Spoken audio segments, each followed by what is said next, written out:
All right, on news back here at home, search and rescue officials are today continuing with their search for two friends who drowned in the Umdloti River in Durban yesterday. The pair, aged 10 and 13 years, were reportedly fishing with a group of friends when they took a swim to cool off from the high temperatures.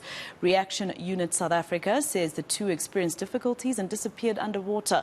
Let's go to our senior reporter, Dasen Thathiah, who's covering this story for us, and he joins us now live. Dasen, I did see some of your conversations with my colleague Dumela Mototwane a bit earlier on with updates on whether or not they're finding these two boys.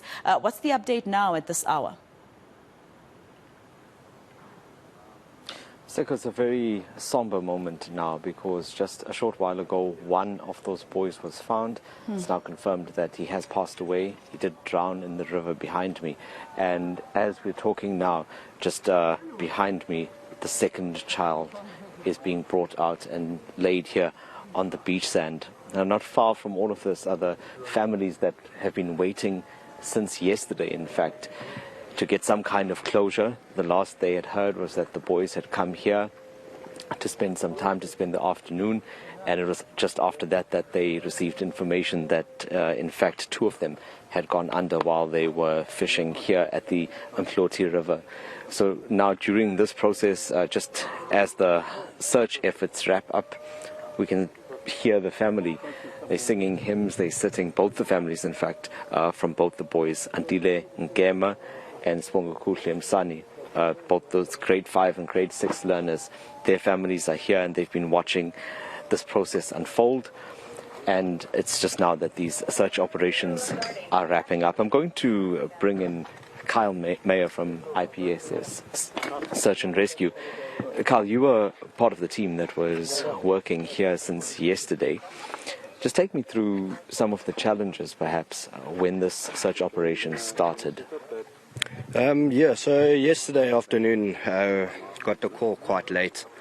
By the time we got here, we had some challenges that we had to deal with fading light was one of the big ones. We'd done as much as we could yesterday, but due to fading light, Metro Police Search and Rescue called it due to fading light.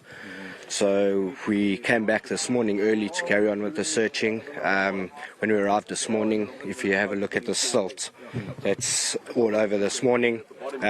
With the winds that we had last night, it pushed it all over the search area. So Reaction Unit South Africa came in with their chopper to help us move the silt out of the way so we can carry on with the search operation. We got in the water to the same marks that we were searching yesterday with SAP's Search and Rescue with their K9 unit. They gave us some indications. Metro Police Search and Rescue divers arrived.